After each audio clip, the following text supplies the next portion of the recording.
Welcome to Armchair Experts on Expert. I'm Dan Shepard, and I'm joined by Maximum Mouse Powerhouse. Hello, that's a ding, ding, ding. Easter egg, ding, ding, ding. We've been wanting this guest for quite a while. I'm obsessed with her book. I'm sure you've heard me talk about it, Dopamine Nation. She is the one and only Anna Lembke. Dr. Anna Lembke is a professor of psychiatry at Stanford University School of Medicine and chief of the Stanford Addiction Medicine Dual Diagnosis Clinic. Her first book is incredible. It's called Drug Dealers, MD, How Doctors Were Duped, Patients Got Hooked, and Why It's So Hard to Stop. Obviously about the opioid crisis. Her new book, I'm obsessed with. I talk about it nonstop. It's called Dopamine Nation, Finding Balance in the Age of Indulgence. She's so radical. I learned so much. Over-delivered. I had high expectations, and she blew right past them. Hard to do. I think I love her. We love her. We love you, Anna. Please enjoy Dr. Anna Lembke. We get support from Quince.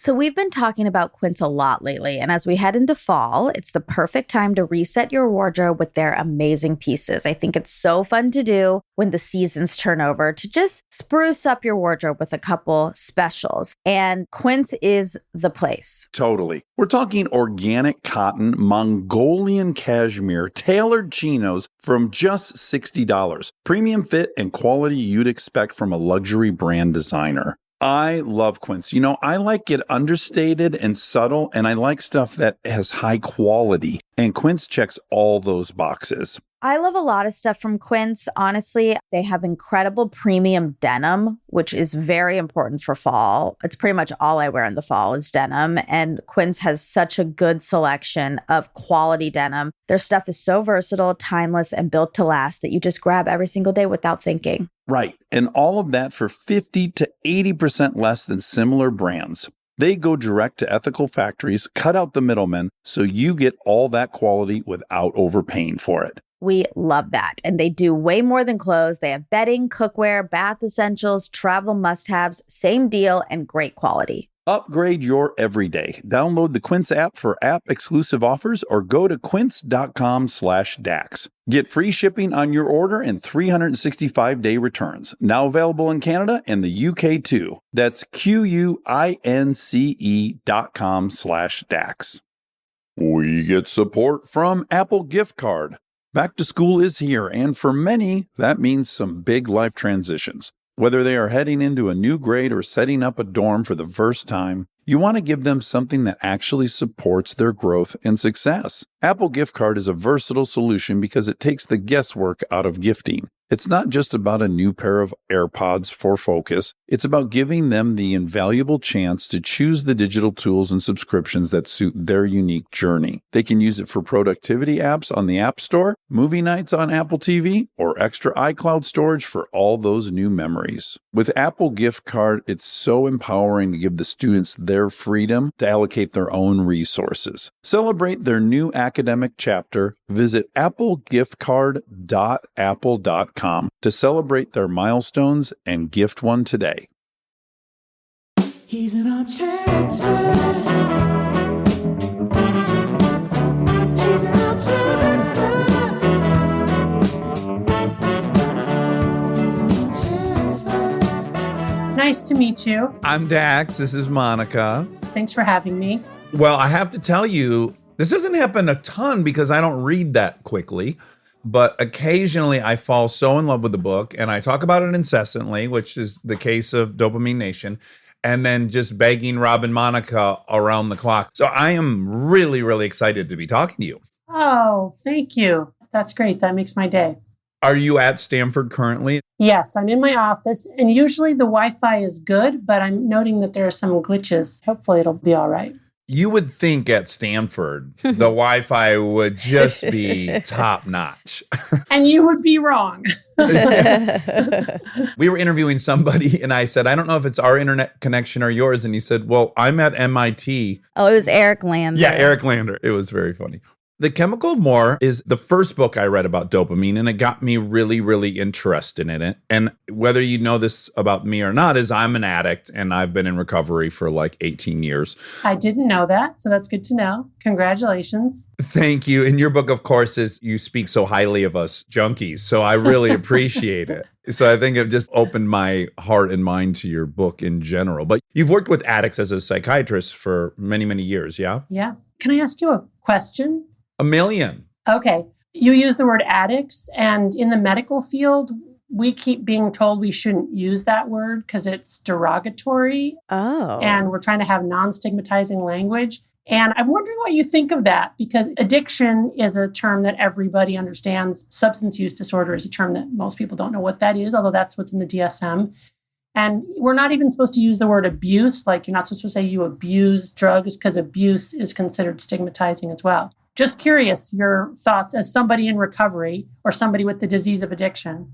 I think that's horseshit. Okay. On a bunch of levels. I definitely can easily see the intention behind it, right? Which is people have a hard time acknowledging that they're, quote, defective, or even most people struggle with the first step. The first step is I'm powerless. People have some hurdle over that, as if doing that would take away your agency as a human. But in my opinion, that is required. If you hope to beat this thing, and again, we both would agree you can't beat it, but if you hope to beat it today, minimally you have to humble yourself. Now, granted, I'm very powerful in many facets of my life. I'm talking to you, you're brilliant. If you add an opiate to this mix, now all I will want to do is pursue more and more of those opiates. If you give me alcohol, I will find cocaine in a cemetery. I don't think one can get better without that first admission of kind of powerlessness. And I actually find it comforting. I think my stigmatism was, I associate addiction with the person in the gutter. And I don't think of myself that way. But if you tell me I have a condition, a medical thing, not unlike diabetes, that actually, to me, I feel less shame about that. And so how do you feel about them pushing for that? Well, I find this shifting language awkward, but I try to adhere to what the medical field is doing, because people that I really respect really believe that we need to change the language. Wait, and they're saying it should be substance. What are they saying it should be? A person with addiction rather than an addict. So this is sort of a movement in general in medicine, patient-centered language. But anyway, getting away from language and getting to the first step, I absolutely 100% agree with you that it is that giving it over to something outside yourself, acknowledging that you are powerless over this particular substance or behavior. And that humility really is at the core of not just recovery, but in my opinion, a life well lived. But it's really fascinating how so many people resist that idea and do feel that it takes away their agency, somehow feel that it makes them less than. Weak. Yeah, that people don't identify with this idea of being broken. In fact, just yesterday I was talking with somebody who said, I think AA is outdated because we try to get people into recovery in a positive, happy, upbeat way. And I'm just like, okay. And of course, in my work in general, even beyond addiction, I do think that this moment of being humbled in our lives, of recognizing that there are things over which we have no control, of acknowledging that there is a power greater than ourselves, however we define it, that is at play, even if it's just the force of nature, or as my husband likes to say, gravity. I will say to him, you don't believe in God. He's like, what are you talking about? I believe in gravity. I'm like, that's not God. He goes, well, it's a mysterious force that operates everywhere that no one can explain. And I'm like, hey, you're kind of right. Our recent pandemic. If someone thinks that they are all powerful, they must have concluded that even, sure, within their bubble, maybe they had some control, but on a global sense, no. And then all the subsequent outcomes of that. These are all things that you and I have really very little to do with.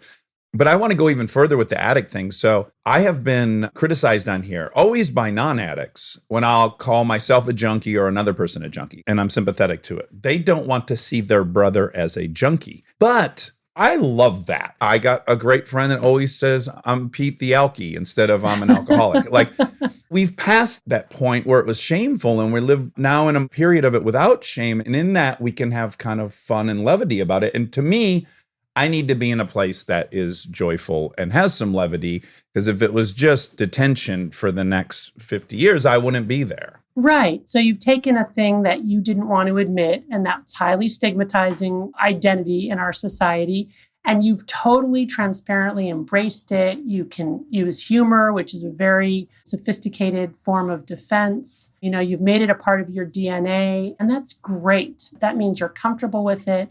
it's also something that you're continuing to look at. So one of the things that my patients will sometimes say is, well, I just want to be past that. I just want to put that on the back burner. And what I say to them gently is that in my experience, when people just put that on the back burner, they relapse. And they can relapse in a very dissociative way. It's not like they're craving. It's not like they're planning to relapse. All of a sudden, they find themselves at Costco buying whiskey. Because if you're not paying attention to it actively and engaging your prefrontal cortex around your disease, then you're going to go back into, your default mode network, and you're going to just relapse without even knowing what happened. I know it's uncomfortable for people to imagine infusing it in their identity in such a way. No one was a child and said, I aim to be an addict when I grow up. People love saying I'm an architect or I am a psychiatrist. Yeah, it's not an identity one aims at. But with our current technology, a lifetime condition, it doesn't evaporate. It doesn't seem to ever be overcome. Yeah. And I also think on another level, there's something important here, which is to say that we are living in a time of highly curated personas, online and otherwise, where people are projecting an identity and a life which is not really consistent with their inner life and their struggles. And we have this sort of narcissistically achievement-oriented culture that separates us, makes us feel isolated, makes us feel less than. So I think it's very valuable when people can talk in a transparent way about the way that they are struggling in their lives without it being gratuitous or manipulative, as I talk about in the book. There are ways that it can be that too. You don't want sort of like disclosure porn going on. But on the other hand, I think very helpful for our society for people to like show up in all of their authenticity, including their brokenness. And I really advise this to parents too, as I talk about in the book, to kind of engage in what I call transparent parenting, where we're not just telling our kids about all the ways that we've achieved this and that and how they should follow that. We have to really talk to our kids about the ways that we continue to struggle, even as old as we are, and how far we are along in our lives. And I think kids really appreciate that, really resonate with that, and can rise to the occasion, right? And access their own empathy, and then promote intimacy through accessing their own empathy for somebody else. Well, what I like about it is you're not creating a fairy tale by which you do X and you get Y and there's permanence to it. So it's like we say in the program, we get a daily reprieve. Likewise, when you exercise, you get a daily reprieve. When you eat correctly, you get the daily, nothing's permanent. So I think the more the child's expectations are, oh no, you're a machine that needs maintenance all day, every day. Whether what you put into it, how you exercise it, how you think, how you talk, who you meet with. Right. I'm at a stage in my life, and I wonder if you are as well, where it's like, I was introduced to a paradigm, which is work really hard, save enough, retire. And retirement to me has this fantasy quality where I will not be inconvenienced or bothered by anything ever again.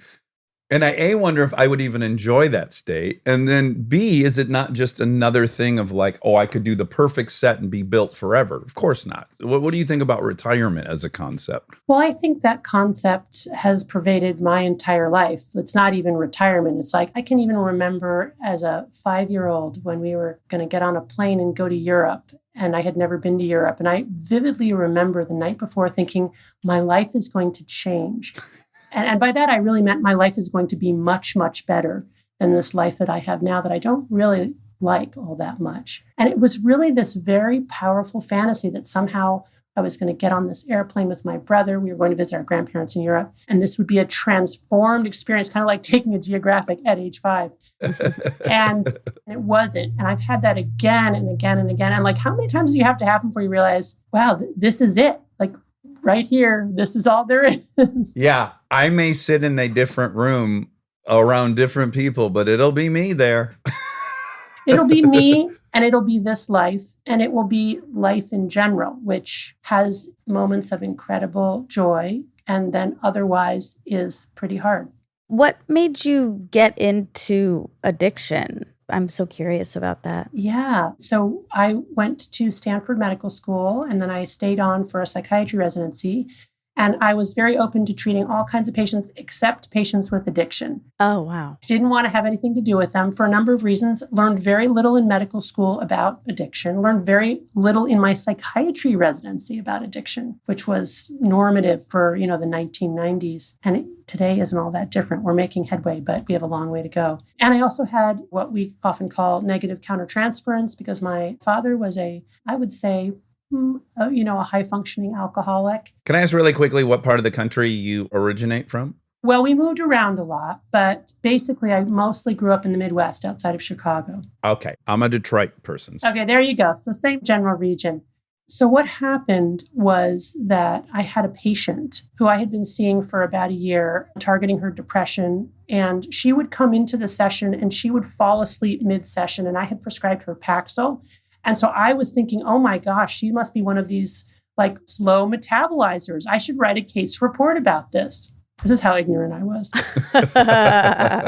This is my wife before she met me. Right, exactly. And it's so embarrassing to talk about this, but it's good for me to be out about this. So then one day, about, 9 months into treating this woman every single week for an hour session, her brother calls me and he says, she's been in a rollover car accident. I said, oh my goodness, what happened? He said, oh, she's been using. And I said, using what? And there was this incredible pause. And he says, using heroin. Isn't that what you've been treating her for? Ooh. Oh my God. And I had to say, oh my goodness, I didn't know. And you could argue that she never told me, but that's not her job. I'm the doctor. I never once asked her about drug or alcohol use. We talked about every conversation she had ever had with her mother, and I never asked her about drugs and alcohol. And that was my wake-up call. It was like, I am a bad psychiatrist. Wow, I'm going to hurt people. And that was the beginning of this transformation. Well, can I just interject and say, back to your stigmatism thing. See, that's where the stigmatism's actually counterproductive, which is if we think heroin addicts are not young girls in college, right. I think the more people like me who say it, hopefully, it's conceivable that everyone you know, that you trust, that you admire, could have this issue. I agree, especially now, right? When everything has become drugified, when it's not just substances, it's all this online content. I mean, I think, as I talk openly in the book about, I think we're all struggling with at least minor forms of compulsive overconsumption, if not outright addictions. Okay, so you're just now hinting at the thing about your book that made my ears most open, which is the fact that you start with an admission of your own. I literally click in my head, okay, I trust this person. As flawed as that might be, I'm like, this isn't someone preaching to me. This is someone who's experienced what I've experienced, and now I trust you. And again, talk about stigma. The last person we're expecting this from, in my opinion. So please tell Monica and the listeners what road you ended up on. Somewhere around age 40, I discovered romance novels. And for whatever reason, they were just not books I had ever read before. And Twilight was my gateway drug, and it just absolutely transported me. And so when I was done with the whole series, I read it again, and then I read it again. And each time I read it, it was similar, but not quite the same experience. So I went from there to reading all different kinds of romance novels. And I got a Kindle. And that meant that as soon as I was done reading one, I could start reading another. And I was staying up later and later at night. And I was showing up at work exhausted. And I was reading more and more potent forms of romance novels. That is to say, erotica, combined with a behavior that we don't need to mention, but that you can infer from this. And basically, I got addicted to that. And it took hours every day. Got to the point where I remember we went on a vacation with another family, and I spent most of the vacation off by myself reading. I, at one point, took romance novels to work and was reading between patients. And I would kind of joke about it. This was about, let's say, 18 or so months into it. I was sort of vaguely aware that it was a problem, but not really recognizing it as a problem, which is so common with these behaviors, until I sort of had this experience actually with a student that made me recognize it. But basically, yeah, I got addicted to culturally sanctioned pornography for women. There's so much in there that I relate to because they're all the same, right? So I have to imagine you had barriers, right? So it was like you were going to read this at night. Yes. Right. And it just escalates to virtually you're going to read it whenever the fuck you want because you've stepped over every single obstacle. You're absolutely right. And the Kindle was really the tipping point. I didn't have to go to the library. I could be totally anonymous. I could be reading in the waiting room of a doctor's office and nobody could see what I was reading. It was all that aspect, the way it got accelerated, that I could be more and more hidden about what were really not very good behaviors. It's interesting because I think it would be so easy, and I'm sure you did this, to justify why it's fine. Because it is fine. Nothing's illegal. It's all for you. I guess you could also say, like, I'm more sexually evolved than other people who might not understand it. Like, there's all these ways that you can make this okay. So to decide it's not, I feel like is actually hard to do. Yeah. And I think you're bringing up a very important point about the culture wars, right? And maybe for some people, they would say it was okay. But for me, I was now consuming written words that were really not consistent with my values.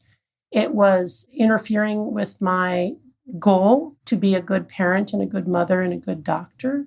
And I was experiencing what I talk about in the book are the very subtle signs of a dopamine deficit state, which is to say that I was experiencing irritability, anxiety, depression, and lack of joy in other areas of my life, which I attribute to the hijacking of my motivational reward system, which is a very subtle but very important point, which I think pervades our lives today, which is that we are so surrounded by so many easy pleasures, so many reinforcing drugs and behaviors, that as a result, we are bombarding our reward pathways with too much dopamine.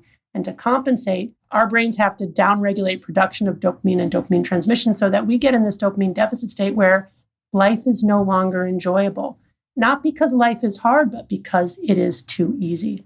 So I want to break all that down. I mean, that's the meat in the fun of the book. The last thing I wanted to relate to you on before we move to that is I had a sense of humor, and as you labeled that, the greatest defense mechanism, which was my own intellectual vanity, refused to let other people be in on a joke I wasn't in on. So when I was an addict, I would say, well, I'm an alcoholic because of my own vanity of there's no way I want these people to know something I don't or whatever. Yes.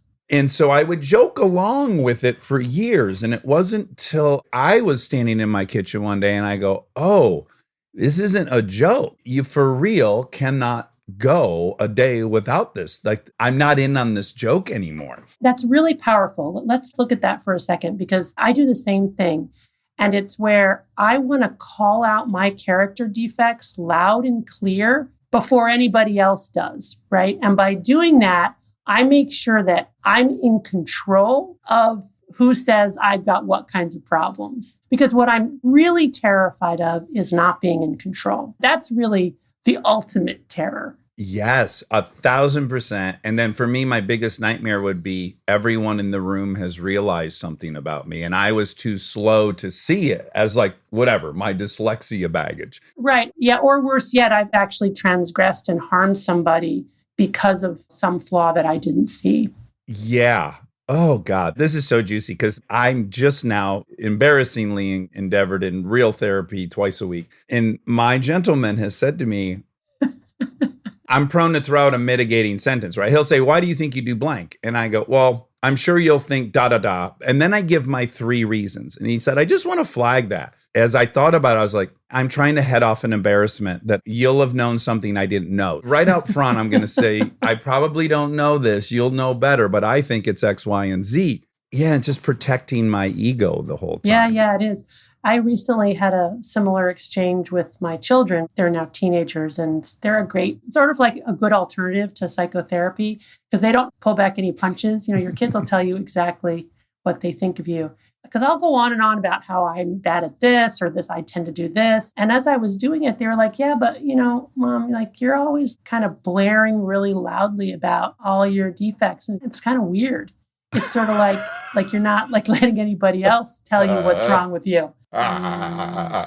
And the other tendency that people like us experience is that we want things to be tied up with a bow. Like we don't want there to be any loose ends. We want it to be completely explained, a closed system, done.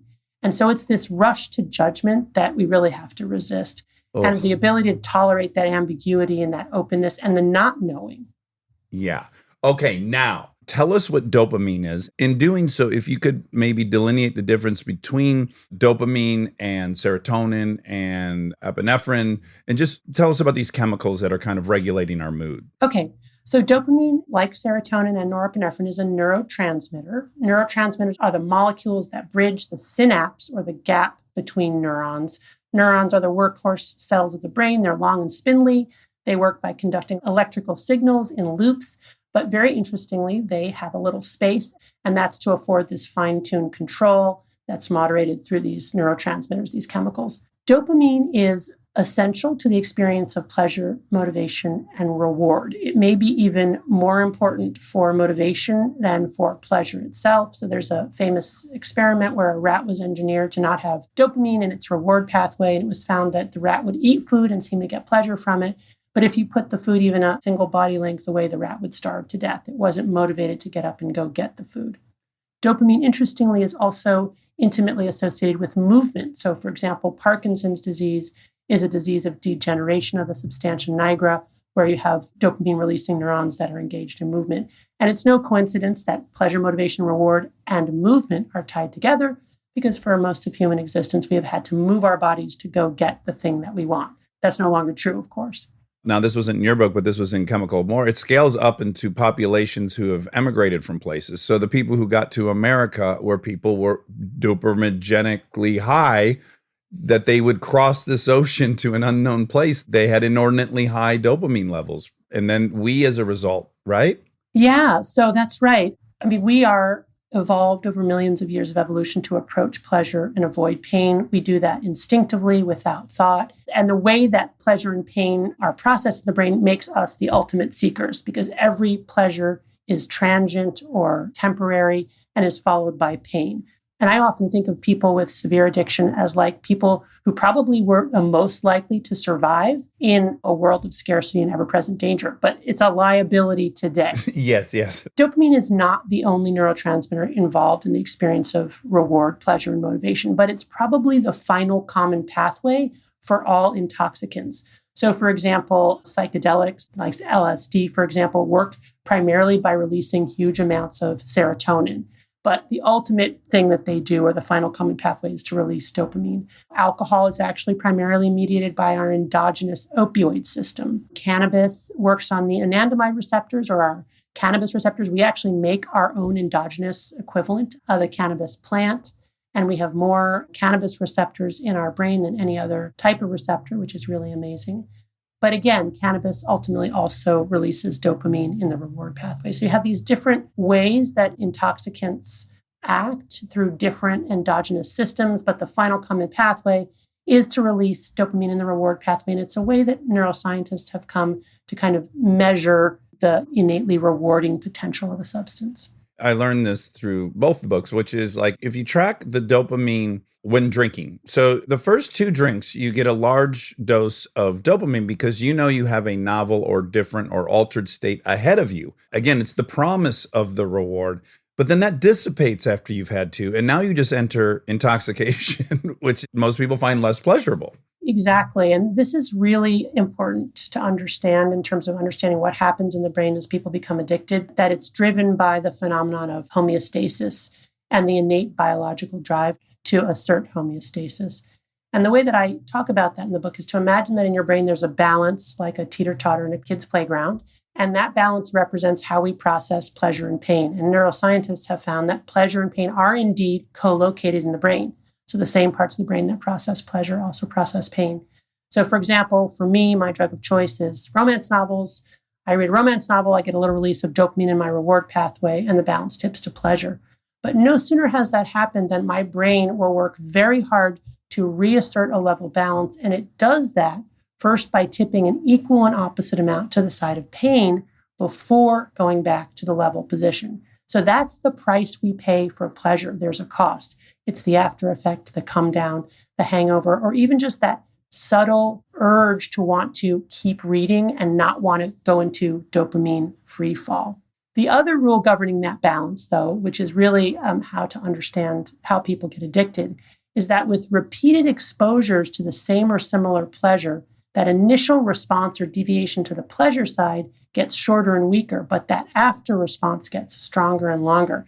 And I like to imagine that as these neuroadaptation gremlins that hop on the pain side of the balance, but they like it there so they don't get off. As soon as the balance is level, they stay on until it's tipped an opposite amount to the side of pain. Then you accumulate them with repeated exposure till now you have enough gremlins to fill this whole room and you're walking around in a dopamine deficit state.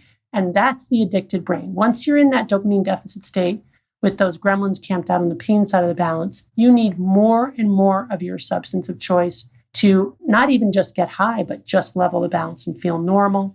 And when you're not using, you're walking around experiencing the universal symptoms of withdrawal from any addictive substance or behavior, which are anxiety, irritability, insomnia, depression, and craving.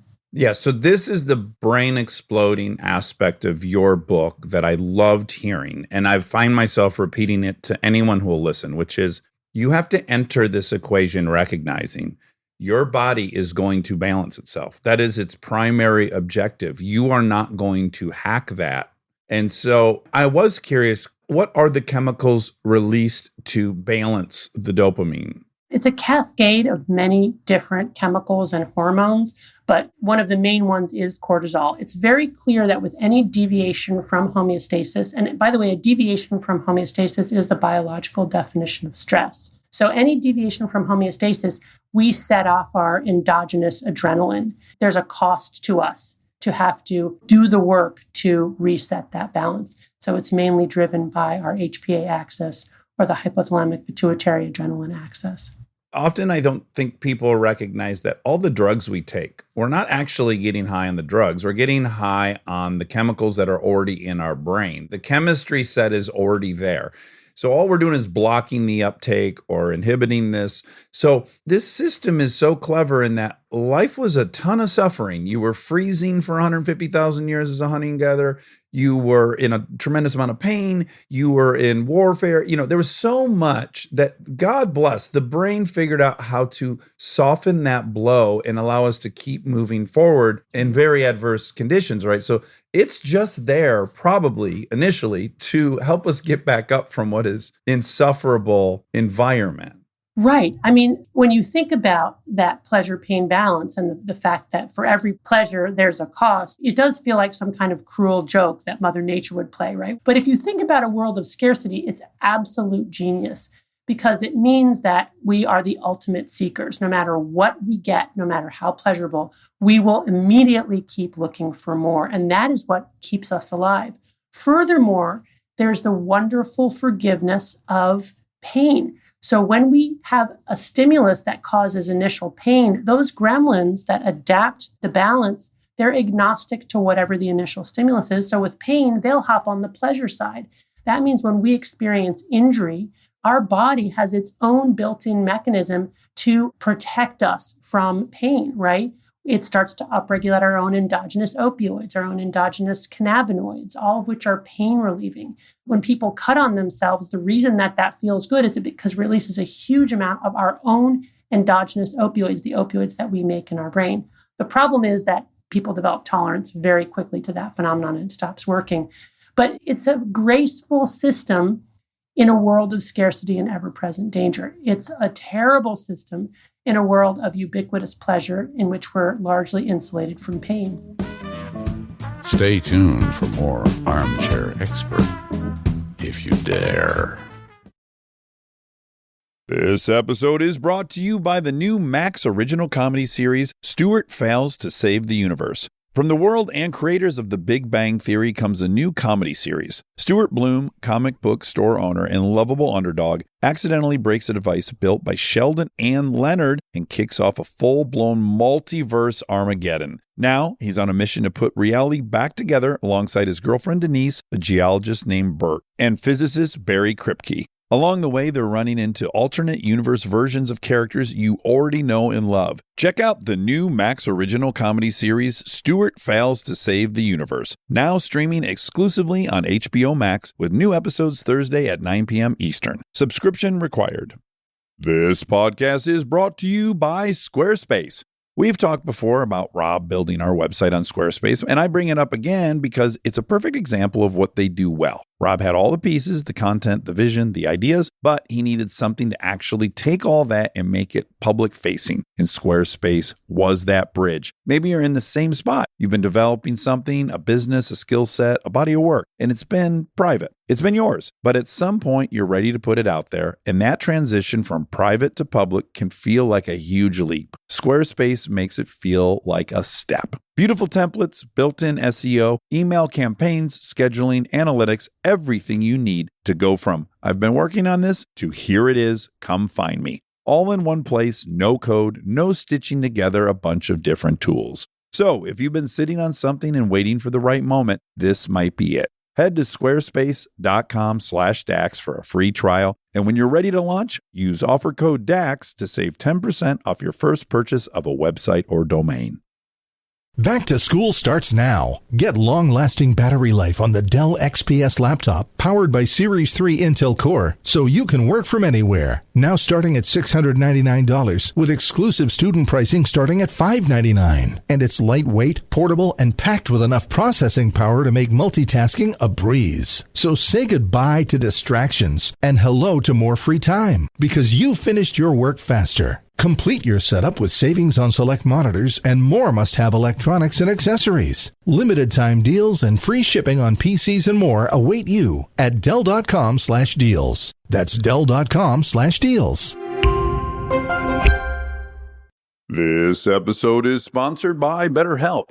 You've heard us talk about BetterHelp for a while, but I don't know that we've ever talked about how much people love this service when they use it. BetterHelp has an average live therapy session rating of 4.9 out of 5 based on over 1.7 million client session reviews. And you can check out the reviews yourself at betterhelp.com/reviews to see how much they love BetterHelp. Knowing that kind of service feedback from real people speaks for itself. I'm a huge proponent of therapy, as we've talked about before. I've learned so many things about myself that I believe truly only an outside, objective person could help me come to. BetterHelp makes it easy to get started. Answer a few questions, get matched with a therapist based on your needs, and switch therapists at any time if it's not the right fit. See the reviews, see what stands out, and see if BetterHelp is right for you. Visit betterhelp.com/DAX. That's betterhelp.com/DAX.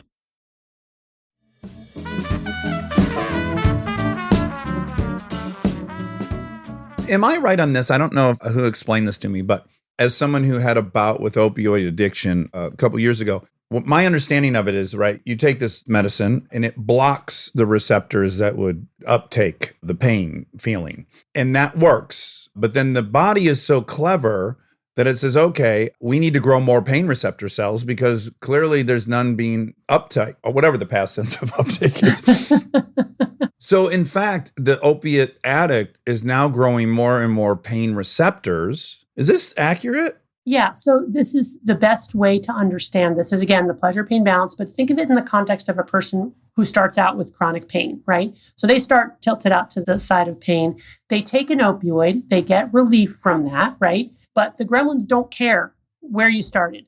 They hop on the pain side to counterbalance the opioids, and then you eventually end up even deeper in that pain hole, which is why people with chronic pain who take high-dose opioids for long periods of time will develop something called opioid-induced hyperalgesia. That is increased pain as a result of the opioid, okay? Yeah. Which is why opioids are so pernicious in the treatment of pain and why this opioid epidemic is such a tragedy, because it did start out with doctors prescribing lots of opioids for people with pain, hoping that it would help them, but the result has not been that. Plus, you've got addiction-related death. Now, here's what's fascinating. If you take naltrexone, which is an opioid receptor blocker, and you give it in low doses to people with chronic pain, they will see improvements in pain. How is that happening? Essentially, as you described, because you're blocking the opioid receptor, that's the only chemical intervention you're making, your own endogenous opioids cannot bind to your opioid receptors. So your homeostatic system is getting the signal, we don't have enough opioids. What does it do? It starts to make more opioids, right? Mm-hmm. And you get pain relief then indirectly by blocking the opioid receptors and telling your body it needs to upregulate opioid production, opioid receptors. So when you talk about cutting, and I guess all of it, addiction, why isn't it a generalized, like if everyone drinks this much, then they become addicted, or if everyone cuts, then they become, like it's also variable within people, and why different levels of these neurotransmitters? Yeah, so this is a really important concept, and there's very little research on this, but basically it's called the drug of choice, which is to say the same thing that tilts your pleasure-pain balance to the side of pleasure may not tilt mine, or it may not tilt it as much.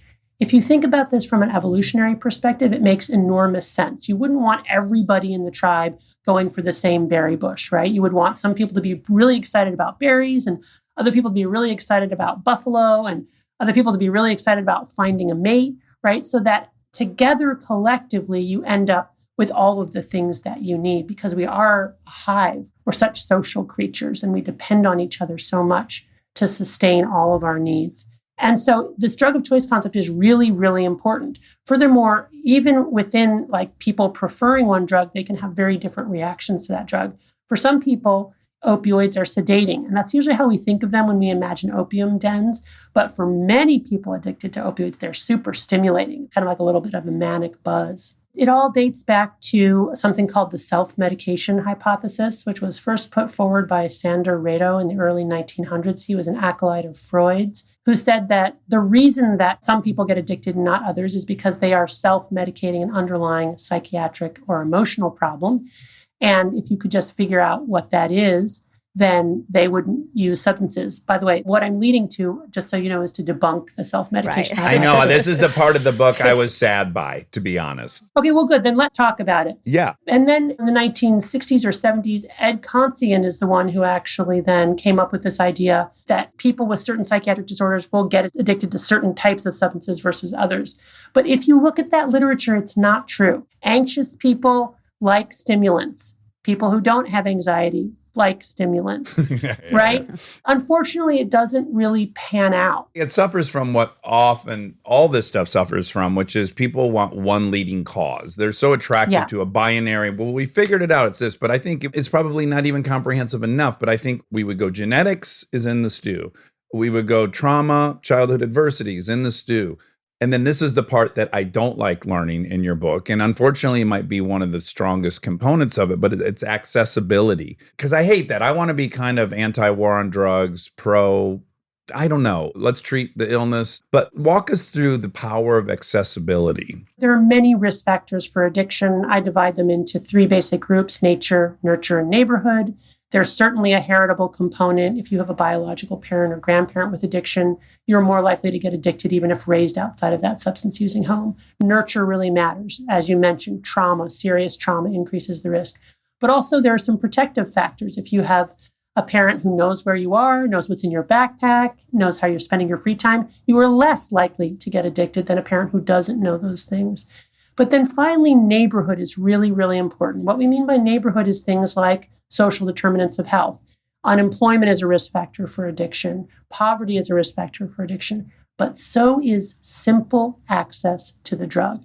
If you live in a neighborhood where that drug is sold on a street corner, you're more likely to use it. You're more likely to get addicted to it. If you go see a doctor who's free with their prescription pad, you're more likely to be exposed to opioids and benzos, and you're more likely to get addicted. And we are living in a world now with virtual, infinite access to highly reinforcing drugs and behaviors, including drugs and behaviors that didn't exist before. And as a result, we've all become more vulnerable to this problem of addiction. For you, it was the Kindle. For me, it was romance novels and the way that romance novels and other novels have become drugified. As a reader, I can tell you that writing has changed, and I'm probably guilty of this myself, but now every chapter ends on a cliffhanger so that you can't not go to the next chapter. You can't not turn the page, right? It's like they've cracked the code. Everybody's cracked the motivational desire code, and it infiltrates everything. And the four features that really make these modern drugs so addictive are quantity. So a line of cocaine probably is going to run out at some point. TikTok never runs out. You know what I mean? Yeah. So you've got quantity, you've got access. The phone is essentially a 24/7 access to these digital products, these digital drugs. You've got potency. So how do you make something more potent? You take two separate drugs and you combine them together. And we're seeing that everywhere, including in online content. We've got narrative plus music plus beautiful faces plus numbers, which dopamine is very sensitive to enumeration and rankings and number of likes. Oh, yeah. Status. Oh, yeah, all that. And then you've got novelty, even drugs that didn't exist. And those four features have essentially drugified every aspect of modern day life, whether you're shopping, whether you're investing your money, look at Robinhood and cryptocurrency, whether you're reading, whether you're watching some kind of production, whatever it is. So, yeah, I think people would have a hard time connecting the dots between cocaine, heroin, and Instagram. Could you walk us through how chemically, how maybe even if you were hooked up to an fMRI machine or something, that maybe it would be indistinguishable or it would be at least similar? So there are studies showing that when people are looking at pornography or looking at video games or looking at social media, the same parts of their brain light up as when they are ingesting addictive drugs. And it's basically the reward circuit, the nucleus accumbens, the ventral tegmental area, and the prefrontal cortex. They're called the reward circuit or the reward pathway. So it stimulates that very same part of the brain. Now, importantly, the vast majority of people who drink alcohol will not get addicted to alcohol. The vast majority of people who smoke pot won't get addicted to pot. Most people on Instagram will not get addicted to Instagram. But for that subset of vulnerable folks for whom that turns out to be their drug of choice, it will be a potential danger zone for them. Again, I just got to say, I love your book so much because if I know the mechanical reality of something, I'll stop trying to litigate for a better case. Things that are certain for me are just so helpful. Here's what I discovered long ago is like, okay, I learned in some other book that the chemical for pleasure is a tenth of as strong as the chemical for this fruit is poison. So if I go online and read comments about myself, I had better be damn sure that they're going to be 98% positive because I have to acknowledge that 10% negative will outweigh 90%. So as soon as I know that math, that becomes how I can anchor my decision to not do it. It's like, oh, I'm going to lose. This is a casino. If I play this slot machine 52% of the time, I'm going to lose. Great. I'm over it. Yeah. And I think that's a really important point. You probably don't look at the comments, right? That's how you've hacked that. By and large. Now, we'll have a racy episode. I want to check in to see if I've lost the audience. I do it, but I don't. That's really important, again, for young people who are so caught up in sort of measuring themselves by whether or not people liked what they posted on Instagram or what kind of feedback they got, and having them sort of do that experiment where they step away from it and see how it makes them feel. I think that's really important. Now, Jacob, one of your patients in the book, who is a sex addict, will say, I feel uncomfortable labeling people that. I don't really know much. Addicted to sex. There we go. He's a sex lover. He's a unicorn in search of sex. But he creates this masturbation machine, which is fascinating. But what I really, really saw immediately was the pattern of his life was together, and anytime he had a good deal of isolation or privacy, for lack of a better term, that's when the wheels seem to come off. So I want you to elaborate on that, but I also want to interject into it as someone who majored in anthropology. I feel like this is a phenomena that is really a modern phenomena in that people didn't have privacy like this. They didn't have isolation like this. If you were isolated, you were dead. Your house was either a long house of women and a long house of men, or at least a multifamily house. There wasn't really room for this. And I'm just curious what your thoughts are about this modern aspect of single family homes, multiple rooms, the amount of isolation and privacy we can all choose at any given time, how that might impact this level of chronic addiction. I think that addiction is the ultimate antisocial disease. It drives people into isolation. Certainly, it can be born of isolation. So if you lack connectivity and intimacy and those things in your life, you probably are more vulnerable to becoming addicted. But you can have the best social network, the best spouse, the best family, and you can still become addicted, because I do believe addiction is its own primary progressive disease. And then you will become isolated from the people who love you, because addiction will drive you into that place. The reason I opened the book with Jacob's masturbation machine is because I was really hoping to draw a parallel between his masturbation machine and all of our masturbation machines, which is, of course, our smartphone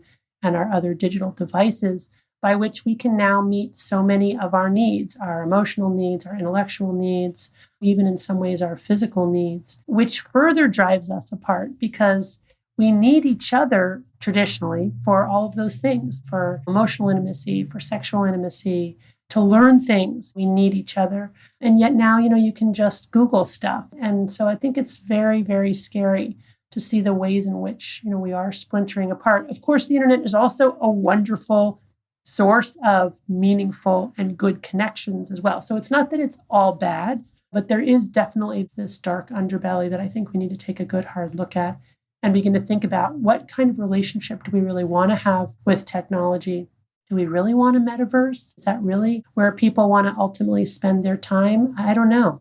I know. Can it come all the way out on the other end where it's like you're in your little suit and you are interacting with other people? I don't know. I'm pessimistic about it. You were in The Social Dilemma, and I think the conclusion of that was quite right, which is it's both utopia and it's dystopia. So you do, though, have a prescriptive aspect to this book, which is if you find yourself in this dopamine deprivation state, and I think we can all relate, when you sit down at a restaurant and you happen to be by yourself, I get a visceral, like, oh, I'm uncomfortable, I got to open up my phone. I can feel it in my body. It's like now it's muscle memory, it's physiological. So how does one extract themselves from the deprivation? So I would say over the past 20 years in my practice, I've seen growing numbers of people coming in very, very unhappy, who are also spending enormous amounts of time on their phones, playing video games, looking at other online content. And I essentially frame those people as addicted to a drug, just like alcohol or cannabis. And I do a very similar intervention, which is to say, I ask them to do an experiment. And that experiment is to abstain from their drug of choice for 30 days. And why 30 days? Because 30 days is probably the minimum amount of time it takes for those neuroadaptation gremlins to hop off the pain side of the balance and for dopamine homeostasis to be restored. And I let them know that if they engage in that experiment, it's going to be very hard, especially in the first couple of weeks, because their pleasure-pain balance will tip down hard to that side of pleasure. They'll experience anxiety, insomnia, dysphoria, craving. A lot of folks will say, well, how can I really be addicted? Because I don't have any physical withdrawal. They'll even say that with things like pot, right, or alcohol. And I'll say, really, the universal symptoms of withdrawal are not physical. They're aversive psychological states, and they're very subtle in some cases, but it's withdrawal. And it's what gets us to reach for the thing again. So I warn them that it's going to get worse before it gets better. But if they can get to 30 days without using that drug of choice, and with the example you gave, it might be a particular app on their phone, or it might be the whole device itself that they need to put away in more extreme cases. But if people can do that and come out the other side, they almost universally report feeling less depressed, less anxious, more at peace with themselves, able to be fully present. And they get out of that loop of kind of addictive craving and wanting to go back. And it's also a great moment of insight, because it's only after having done that experiment that they're able to really look back and see that they were addicted.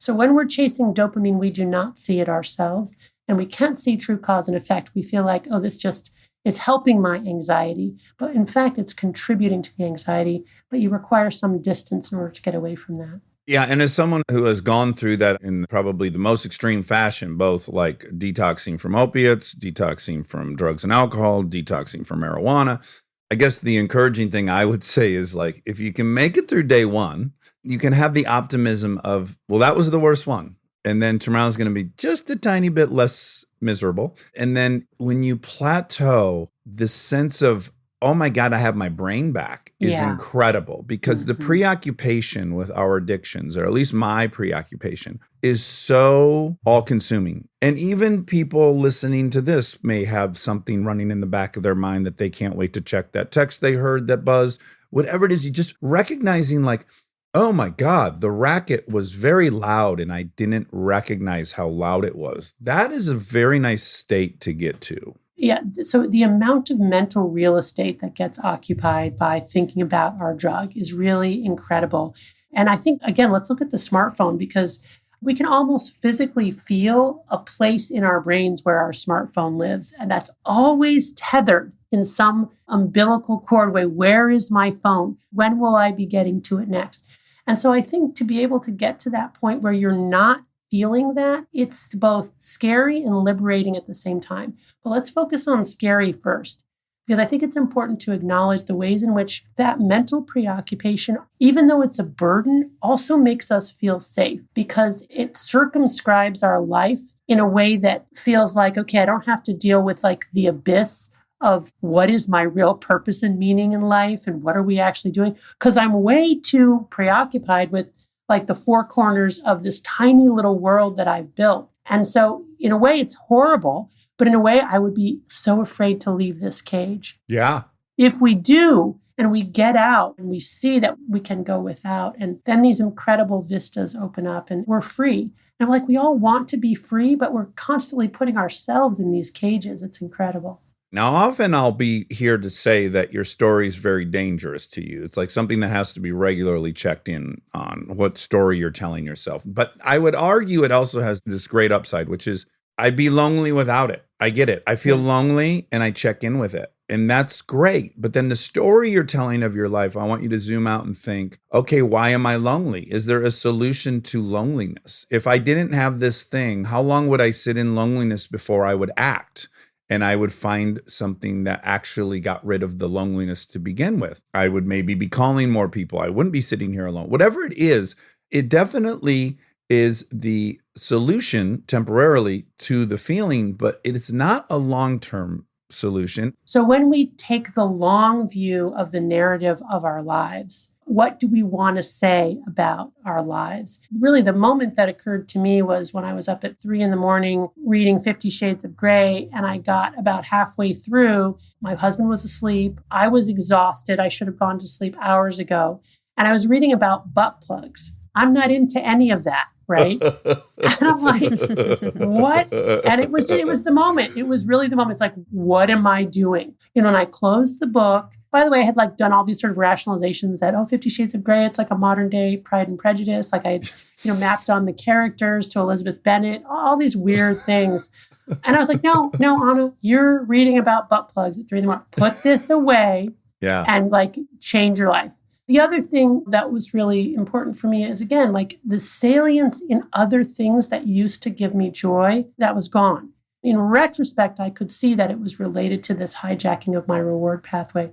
So yeah, this long view, are we acting in ways that are consistent with our values, that are consistent with how we want to live our lives? I'll never forget a patient of mine who I actually talk about in my first book, who got into recovery from an opioid addiction. And he got into recovery after a year of daily smoking when he was like living with his dealer and helping his dealer sell. And for him, it was looking at time and saying, wow, I've been living here and doing this for a year. So a year is kind of important and symbolic, right? And if I keep doing this, I may be doing this for the rest of my life. And I don't want to do that. So I should stop now. So it was his ability to look at himself through time and weigh that in the context of his goals and values that really allowed him to take that step to get help and get into recovery. So I use this acronym dopamine, and the D of dopamine stands for data. And data is where we just like count the hours, because just doing that can be revelatory. Like I'll have patients who come in and say, I don't drink very much. I'll say, okay, well, how much did you drink yesterday? It's like, I had a cocktail and I had a couple beers. Okay, that's 3. Anyway, you add it up after 7 days, it's like 30 drinks. It's like, yeah, you had 30 drinks this week. Like that puts you in the 1 percentile. Just stopping and counting the number of hours we're spending on our devices and then putting that in the context of, do I really want to spend 5 hours of my day for my life scrolling Instagram? And if the answer to that is no, then that's a powerful motivator in and of itself. Okay, you were great at being kind of ahead of the curve with the opioid epidemic, and you wrote a great book, Drug Dealer MD. That's it, yeah. I think we have two other epidemics of this variety. I'm curious what you think. I think the benzo epidemic is going to be everything the opioid epidemic was, and maybe even more. And these would include Xanax, Valium. We could name a dozen, right? Yeah, so about 5 years ago, I published with co-authors a piece in the New England Journal of Medicine called Our Hidden Prescription Drug Epidemic, which is about the benzodiazepine problem. And since the late 1990s, benzodiazepine prescribing has increased in this country, not at the same rate as opioid prescribing, but a similar type of curve. It has gone down in the last 5 years or so, but we're still prescribing more benzos than previously. And now, of course, we have several generations of individuals who are dependent on benzos, even if they're taking just as prescribed. And of course, there's no evidence to support long-term benzodiazepine use for any medical condition. Most of the studies are about 2 weeks or shorter in length. Benzos have been shown to be helpful in the short term for things like anxiety, insomnia, but there's no evidence to support their long-term use. And yet, many people are prescribed them and take them for very long periods of time. They have the sensation that they're still working, but I would suggest to you that really what they're doing is medicating withdrawal from the last dose and just getting those gremlins temporarily lifted up so their balance is level.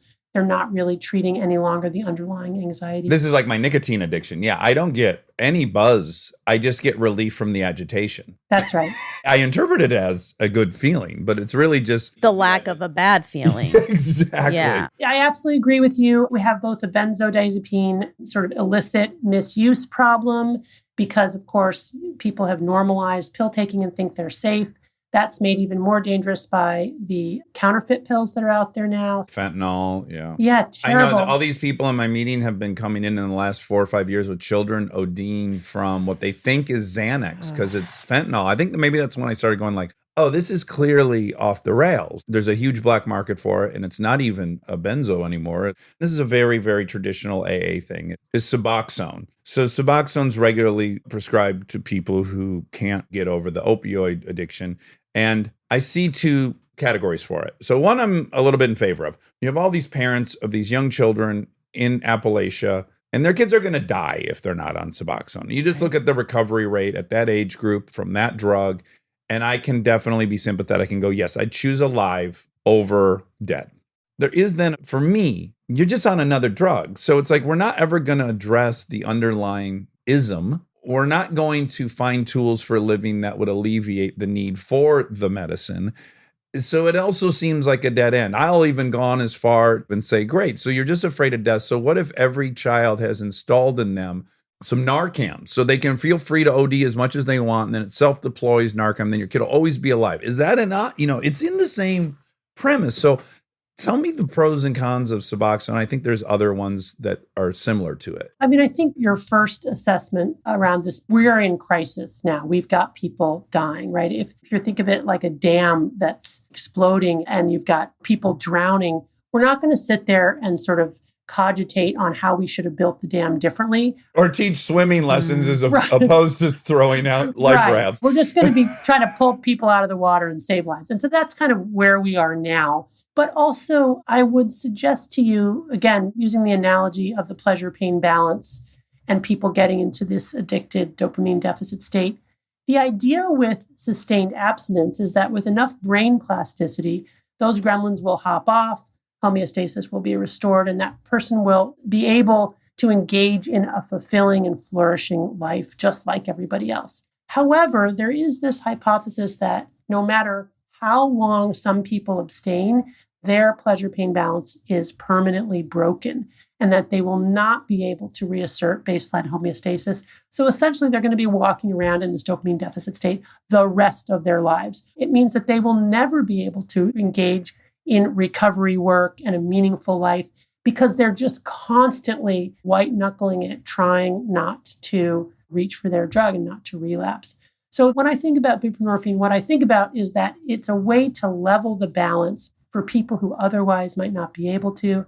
And they're not really just on another drug or getting high. Now they've got a level balance. They're not feeling great. They're just feeling not in withdrawal. And now they can go to AA meetings, right? Yeah. And they can get jobs and they can act in ways that are in accordance with their goals and values. Great. And this is just for fun now, which is I don't know where I stand on this. There is part of me that thinks the benzo epidemic, all these different things, all of us having sleep issues. Am I naive and think we can curb it? Or do I have to recognize the inevitability of where life on planet Earth is heading, recognizing we have a 150,000-year-old brain, and that my child in the first 10 minutes of being awake will have more stimuli than she would have had in a week as a hunting and gathering child. So it's like, I've stuck her in this world. And now guess what? It's hard for her to go to sleep. Right. And so then I go, well, okay, I don't think ideally I want to give my kids melatonin, but I also have to recognize the world we live in and I need them to get sleep. It's like a sliding scale of my priorities. And so I am curious from your point of view, what the future of all of this is. Do we continue to try to live in a way with our outdated brains in misery? Or do we throw in the towel and maybe surgical methods? I don't know if they remove receptors successfully at some point. I don't know if our SSRI inhibitors go to the next phase where they work predictably for a long time. Like, are we going to have to augment ourselves to survive in this increasingly stimuli-driven world? Or are we being naive to think we'll not have to do that? I think that there's a path that's neither of the paths that you have laid out. Surprise, surprise. I think there's a path, and this is essentially what I maybe don't explicitly say in Dopamine Nation, which I believe, and which is actually how we've tried to raise our children and how we try to live, in which we can establish essentially barriers between ourselves and the world that we live in to create a world within a world. Because I think we have to assume that the drugification of everyday life will only continue, at least for the immediate future. So how can we live in a world like that? I think we have to not be naive and assume that Facebook is going to wake up tomorrow and say, oh, gee whiz, social media is bad for teenage girls. Let's not have them do that. No, that's not going to happen. So what we need to do is create kind of these moats or these castle walls around ourselves so that we recognize that this is the world that we live in and we need to insulate ourselves from intoxicants and avoid pleasure and intentionally seek out a more ascetic life. That means we have to intentionally make life harder for ourselves in the short term to make it better in the long term. And that's why I think pressing on the pain side of the balance is the way to go, because we'll get our dopamine indirectly. For example, we have raised our kids with a lot of forced marches. Just like I think most people would agree that it would be cruel to not walk your dog every day. It's actually cruel to let your kid stay on the computer all day long and not get them out in fresh air and getting exercise. And what you do is if you build that into the culture of your family life, it's actually amazing. Your kids will imbibe that and they will run with it because they experientially will see that they feel good when they are out and about and moving their bodies and with friends in real life. And sure, they have their devices and this and that, but they have something to compare it to. There are so many families now and young people now who don't leave their homes. They don't get out of bed and they don't know what they're missing because they haven't had anything to compare it to. Even during COVID, my kids who have been raised with forced marches, they started a biking club and they started biking everywhere, all over the Bay Area, and other kids joined them. It was like a Pied Piper phenomenon. And they biked hundreds of miles, like 16-year-olds on their own, a bikepacking trip down to San Luis Obispo, right? And they had the time of their lives and they had the world and the road to themselves because everybody else was at home.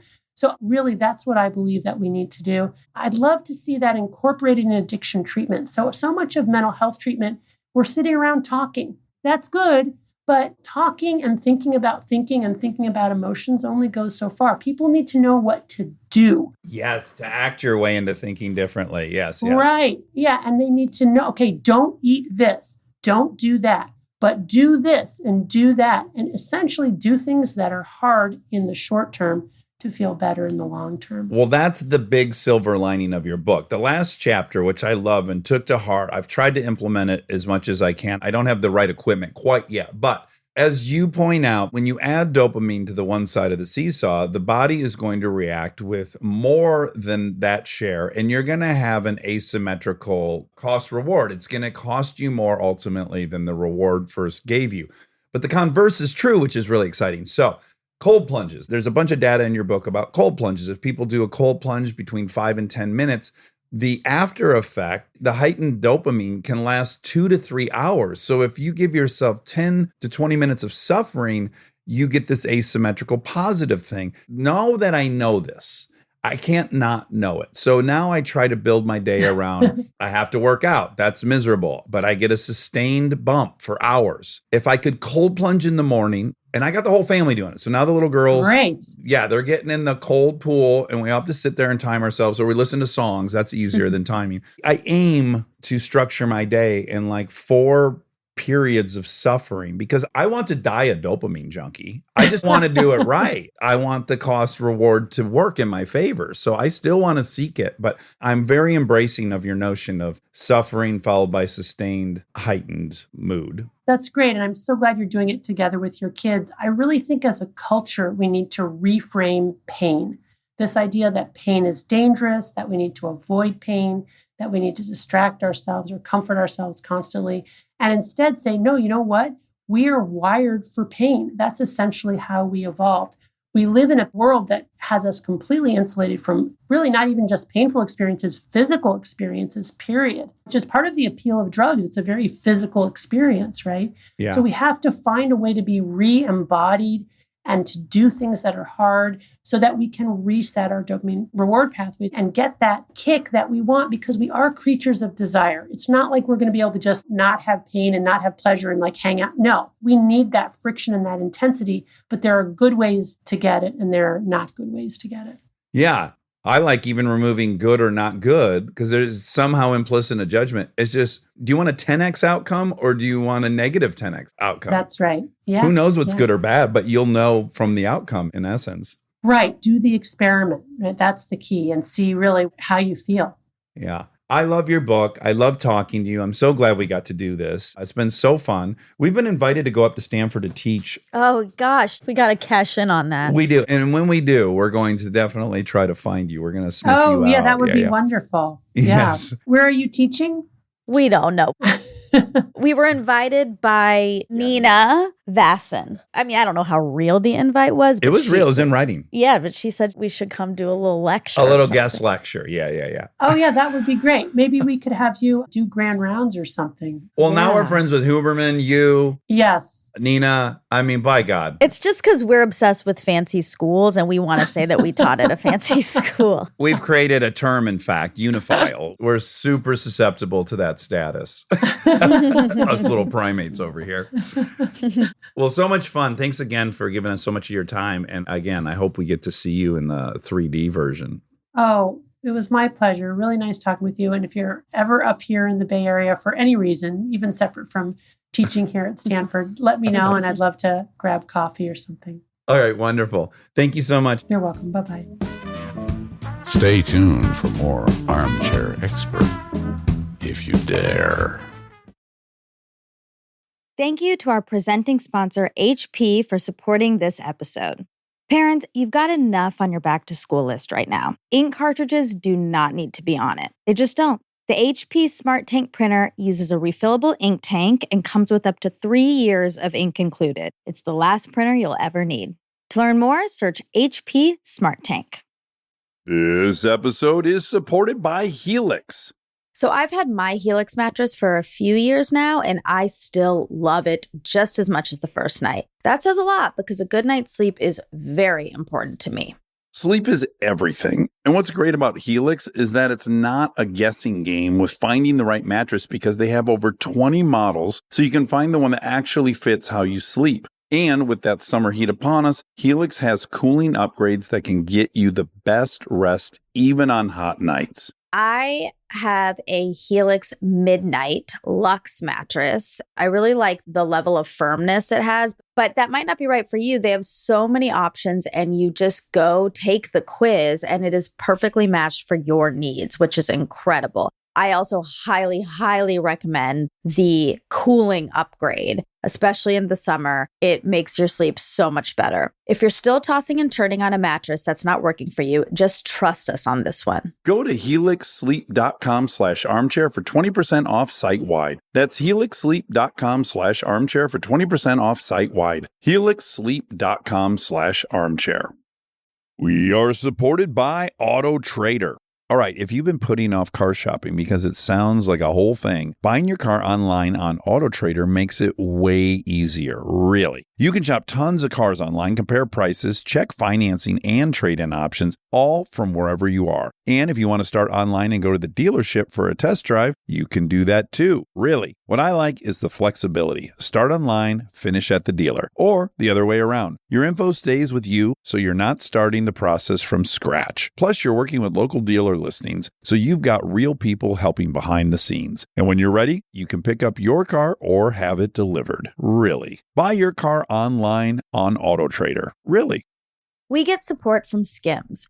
Oh man, do I love Skims. I've been living in the Skims lightweight cotton collection all summer, and I have to tell you, getting dressed has become so easy. I just throw it on. It just feels right immediately, whether I'm grabbing coffee or I'm on the couch all day or I'm out, even going to dinner. The cotton is so lightweight and breathable, which in this heat is a non-negotiable. The cotton jersey t-shirt, I just need everyone to know about this one. This one hugs in all the right places. It's very soft and it still looks and fits the same after months of washing, which is very hard to do, I feel, with t-shirts. I've been wearing the black cotton jersey t-shirt with basically everything all summer long. It goes great with any patterned skirt or shorts or pants. I mean, anything, truly. I believe that's probably my favorite piece from the cotton collection, but they also have great lightweight cotton thongs that are so comfortable and they're cute. That is a very, very hard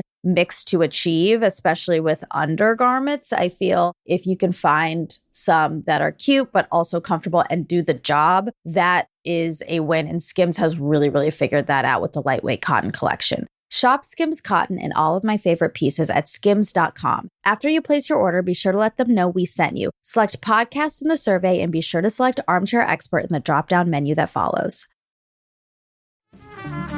And now my favorite part of the show, the fact check with my soulmate, Monica Padman.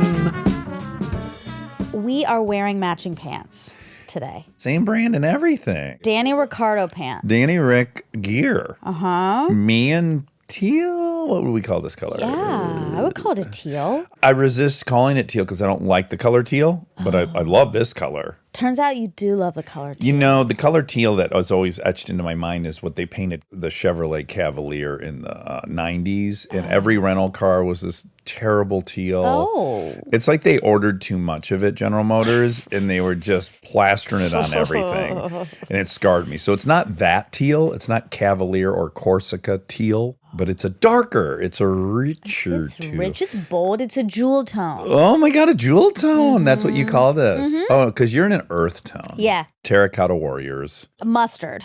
There's an exciting update for everyone. Is someone rang our gate today, this morning, early in the morning, and I looked in there. I said, "Hello, can I help you?" And they said, "Hi, I have Monica Padman's credit card." And I was like, this is interesting.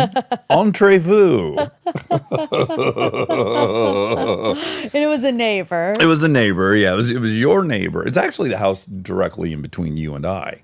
That was a pretty fun pop out. Big time. To have someone ring the gate and say they have your credit card. And my first thought was, she's been mugged by our neighbor. But I've heard it several times in AA, which is really funny, is that someone will say, like, I'm the type of alcoholic that would steal your wallet and help you look for it. Oh, right.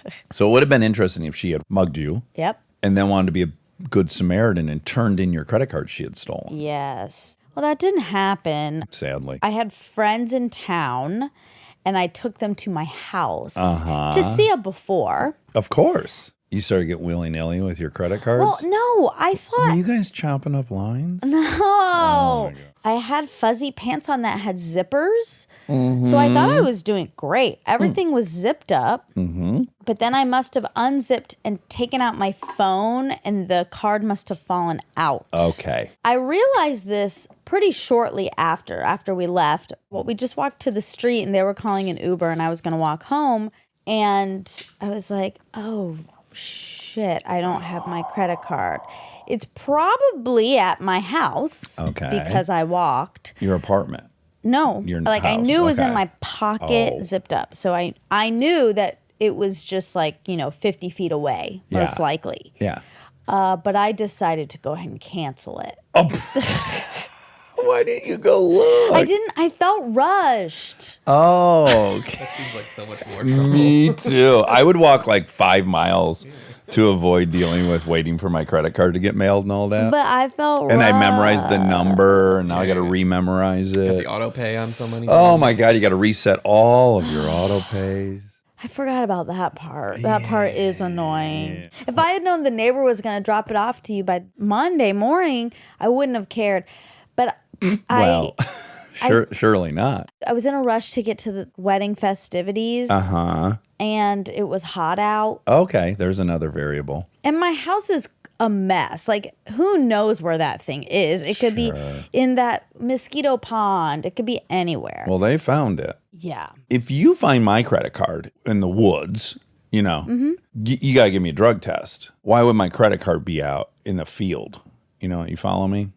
I will. Okay. Oh, I have an update that I think would be fun because sometimes people hear us like we connect with folks on the show and then we kind of write some checks and they wonder if our ass can cash them. Case in point, the David Sedaris walk. It happened. That was so great. Yes. So guess who I played spades with yesterday? Dwayne Wade? No, Meta. You did? Yes. How Meta and his fun. wife, Maya. They came over. They came over and we played spades. Wow. And guess what? We learned a thing or two. Okay. They cheat. It's like part of the way they play. It's fine to cheat. It's a 4-point penalty. Oh. But you got to not just catch the person and go, oh, you said you were out of clubs and you trumped it. I got to be able to point to the exact book. And I say, you cheated. We're going to flip that book. It's going to expose your cheating. And if I'm wrong, no harm, no foul. They keep rolling. Interesting. If I nail it, they're down 4 points. Or 4 books. I'm not totally clear on how the penalty worked. Okay.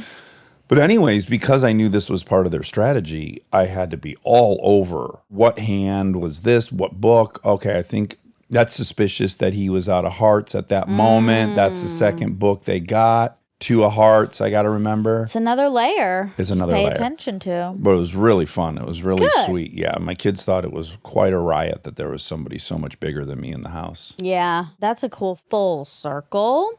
I had a big weekend. I had Callie's wedding. It was incredible. It was everything she wanted it to be.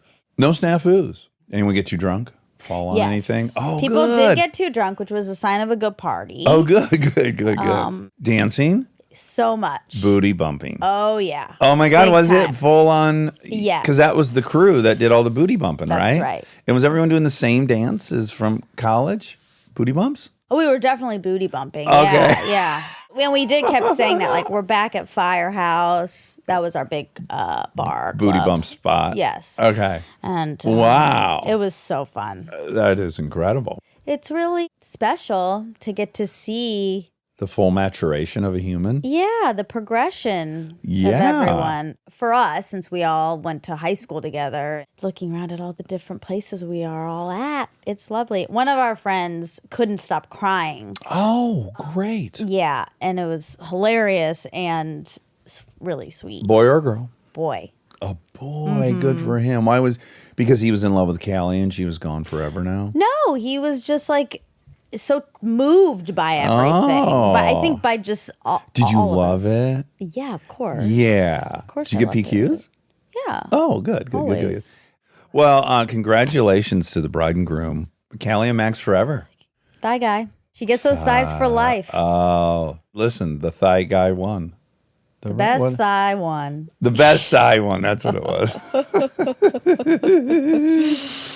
I'm coming for you, Max. 1/8 of an inch at a time. Because I'm turning on the afterburners on my thighs. That's all I work out anymore is my thighs. Have you showed the towels to anyone, and has there been a reveal? Well, I just ran out of patience. Like Charlie was never over to work out. Matt was never over to work out. No one was ever over to work out. So finally I just sent a picture of them to Charlie. Great. And did he love it? Oh, yeah, he really enjoyed it. I think he wants to work out here more than he did. Before it was called Dan Gaines. It's a Beef good, Hoss. it's a good lure in.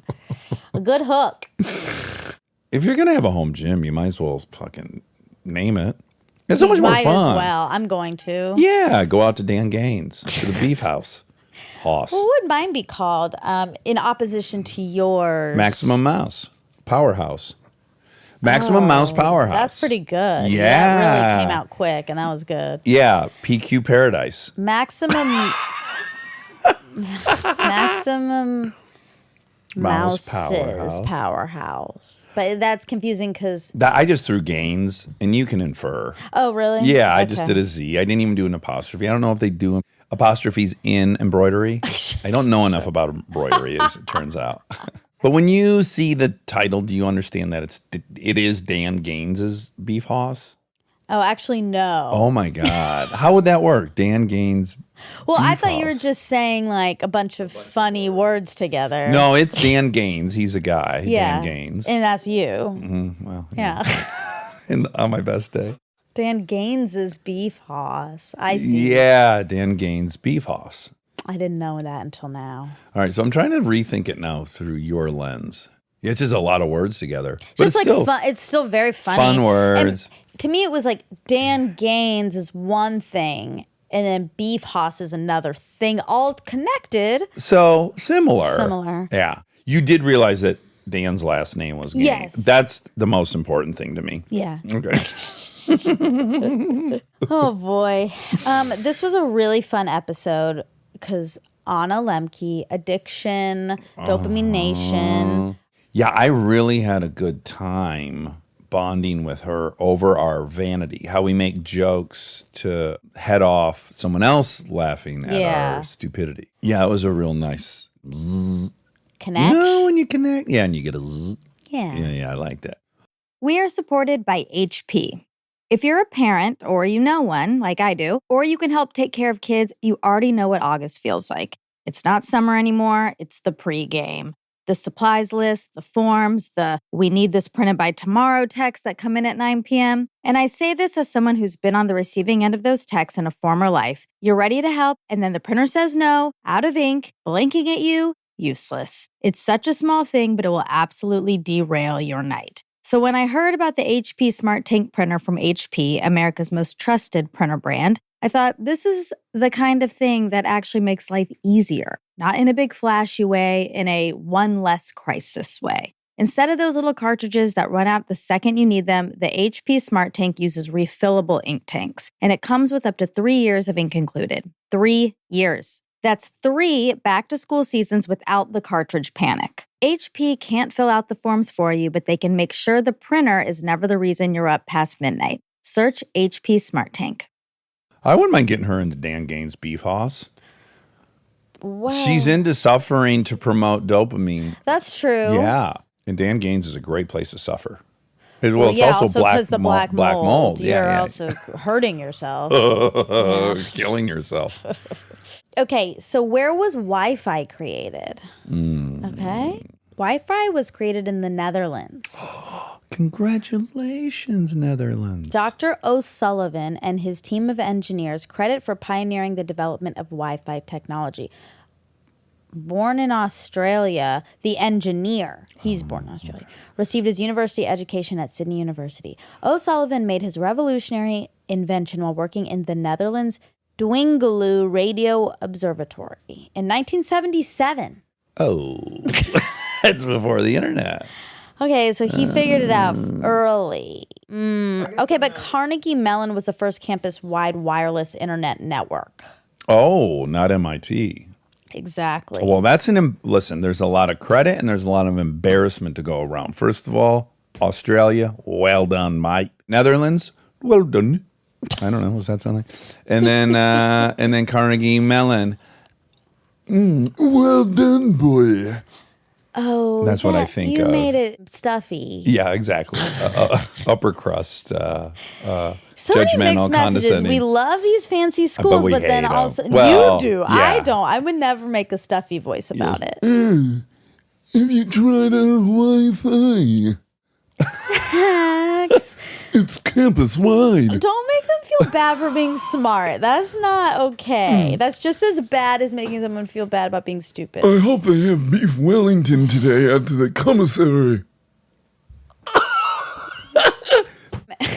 If you get butthurt about people making fun of hillbillies, Well, but Hillbillies is a real person. I'm doing basically Thurston Howell, but I will do a real person now. you're doing Margaret Thatcher. Well, this is Margaret Thatcher, which, as I was doing it, I do want to do Margaret Thatcher. Okay. You ready? Yes. It's good. Oh, wait, one more. I didn't do it as good as I wanted to do. Okay. Yes. Yes, that's Kristen's one of her impersonations. And I think Aaron Weekly's the first to really lock onto it. No, Kristen did it, and then Aaron started doing it. His is much different than Kristen's, but both are great. Oh, yes. You're right. That was me saying, oh, yes, you're right. Oh, thank you. Thank you. Hers is like guttural. Hers is a little more guttural. It's all about that first. And it's a mind trick because you know you're ending with yeah, and it sounds so wrong to start yeah with, oh, yeah. Yeah, but Right. it's yes. I know. Well, or yeah. Yeah, I guess You it's did a yes. mixture there, which I liked. Okay, hybrid. All right, so we found out about Wi-Fi. That's cool. Carnegie Mellon, congratulations. I'm impressed by your smarts, and I would never make fun of you. Good job, old boy. Is that what they say? Old boy? That's a saying, right? For fancy people? I don't think so. Old boy is a British phrase. A former male pupil of a school. There we Also- go. Oh, That's you really nailed ding ding. it. Yeah. Good job. Good job, old boy, on your Wi-Fi experiment. From now on.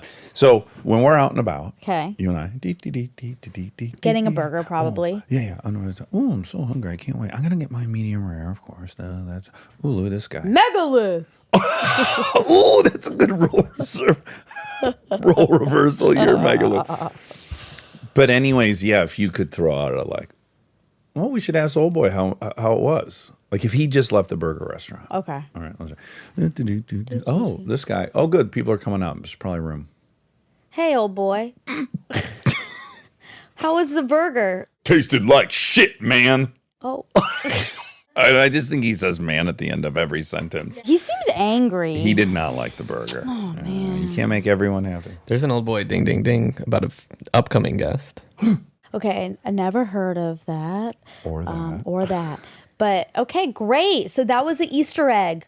Okay, I wanted to ask you about this. Even though you're mean to smart Carnegie Mellon types, you were nice about this. She was addicted to romance novels, which I found Erotica. very interesting. Fuck yeah. But I am impressed that addicts like yourself aren't like, that's not It's child's play. an addiction. I think I would feel like you can't say that's an addiction. It is. Sure. I think she's right, but And you've heard me saying here that I think an addiction is any time you compulsively regulate your insides with something externally with diminishing effect and diminishing power over it and loss of control. You could you Yeah. could hump couch cushions. exactly, yeah. I hope you start because I'd love. I think the armchair We is don't with need the any more addictions in our group. circle. Yeah. But it would be a great one to walk through with the public. Like, how did it start? When was it manageable? When did it become? Sure. If I looked in your car and I saw a couch cushion on the passenger seat, and I was like, "Where is that going?" You're like, reupholstery. Ooh, I gotta get it fixed. Yeah, well, Carnegie Mellon's double loaded. Let me just say, okay. because it's not fair to Carnegie Mellon, but it has some vestigial judgment on my end about Carnegie. Or Carnegie, people say Carnegie, but whatever. Because he was a philanthropist like our man. Mike, sure. Rockefeller. They were peers the same time. Andrew Carnegie, he put his name on everything. He wouldn't give you $5 without insisting his name was on the building. So I don't like that part of Andrew Carnegie. And so Carnegie Mellon, It's like it's got his name on it. University of Chicago is Rockefeller. That could be called Rockefeller University. He's like, I hate to point out that you named your gym Dan Gaines. not my name. Check it. I'm giving credit to like some other fucking fictitious we know person. It's you. No. Okay. We don't know who Dan Gaines is yet. Okay. Oh boy. Oh little boy. Okay. Oh little boy girl. Okay. Let's get back on track. Sorry. Romance novels. So, yes, you do that often. Your definition of addiction is regulating the inside with the outside, which I think is nice because you could be like, that's chicken shit. That's not real. Yeah. I got the real thing. Yeah, I don't feel that way. I'm not a out traumer. But I understand why. It's like something bad. So at least the silver lining is it's a club.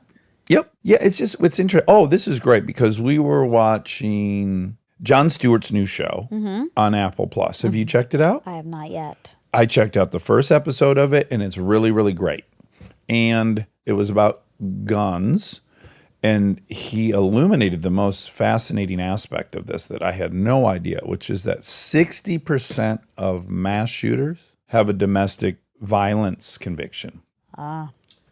And as he pointed out, this should be a very unifying thing left and right because the most dangerous call for a police officer to respond to is domestic violence. That's when they get shot the very most. And so there is a law that people convicted of domestic violence can't own guns, but there's absolutely no system to go get the guns. So it's like they can't go buy a new one, but however many they had. So there was 2 women who had been attacked and shot by their husbands and both paralyzed and then met each other and now have started this activism.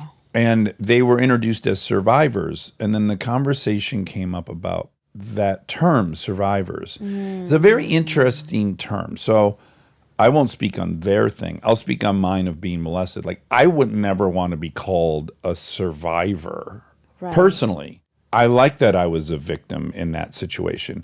But then it became this larger conversation between Chris and I. It's like, if you are feeling like you are wearing a permanent label of I'm a victim, like you're powerless, I can see where it's appealing. And then if you're me, which is like, I wore a label of always in control, and there was this situation where I am disappointed in myself because I wasn't in control, it's more comforting to me to say, no, I was a victim in that moment. I'm still powerful. It's just all weird. And then it made me think of another thing I don't like, having had a dad and a stepdad die of cancer. I don't like the beat cancer. This person beat cancer. It implies that like, oh, my father didn't fight hard enough or Barton didn't fight hard enough. It's like you get cancer and it kills yours. It doesn't. It's not about your fight. It's kind of shameful to me, to all the people who lost to cancer, I guess. Yeah, it depends on how you look at it, I guess. If you have someone in your life who had cancer and survived it, you might feel differently. Like you might feel like you were there through this major struggle and then they came out okay. Yeah, but they'll go like, they're a fighter and they beat it. And it's... Yeah. I don't know See what you're saying. It's great for them. Yeah.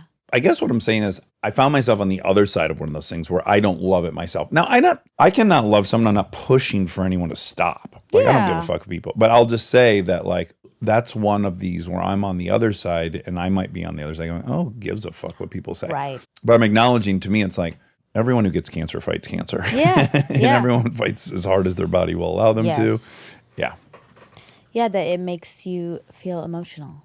Yeah. But again, I don't want people to stop saying anything that they want to say. Yeah. I don't care. Say survivor, say victim. That has to be about the person. What they want. What they prefer. That's kind of that. Yeah. Okay, ding, ding, ding, kind of. You said that you've just now endeavored into real therapy. Now, I didn't want anyone to think that, like, you've been lying all this time, that you've talked about therapy. Sure. You've been in and out of therapy. Yeah, couples therapy primarily. Yeah, and you've done individual. A little bit. Yeah. As a result of the couples therapy. Right. But now you're in intensive individual therapy. Trauma specific, twice a week. Yeah. But you're right. Yeah, that would sound like I was lying. No, I wish there was a way to qualify it, I guess. Would just be like, intensive, I guess. Yeah. She mentioned forced marches with her kids. Oh, uh-huh. She kept saying that, and I was like, what is that? Just a walk, right? Well, yeah, I think so, but it's a military term, a movement on foot by soldiers or military prisoners who must, in order to satisfy a military requirement, travel at a speed or in adverse conditions that would normally tire them excessively. Ooh. That's it. Oh, I mean, I also wrote down Interstellar.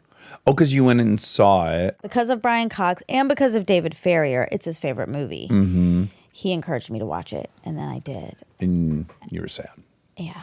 Daddy-daughter. I told my friend who cried that he should watch Interstellar on the way home. Oh, to really wring it out all the way. Just to land dehydrated. Yeah. Even more so. Exactly. High recommend on that movie. Yeah. And if you listen to Brian Cox, a lot of that stuff makes a lot more sense. I was glad I had that knowledge as a foundation because I don't think I would have understood. I already didn't understand a lot of Brian Cox's stuff, but then I definitely wouldn't have understood any of Interstellar if I hadn't had that. I want to watch Interstellar now, having talked to Brian Cox. Yeah. Because I was certainly 30% of it. I was like, this is probably just science fiction. Exactly. Yeah. That's what I kept thinking. I was like, if I didn't know this was like real based in science stuff, I would think the whole thing was totally made up. That's the thing, because I can only be so emotionally interested in sci-fi when it's real sci-fi-y. Yeah. And this is, but it's also real. It's real. I had to pause it a few times and stand up, walk around. Oh, shake it out. Go on a forced march. Pee. Pootie. Oh, pooties. Oh, okay. That's all. Love you. Love you.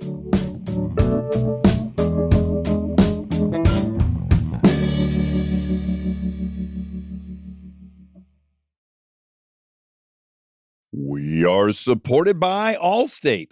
Checking Allstate first could save you hundreds on car insurance. Not checking that your keys are actually in your hand before you close the car door. Have you ever stood in a parking lot full of sun staring at your keys sitting right there on the seat 4 inches away and completely useless to you? It's a very specific kind of humbling. Yeah.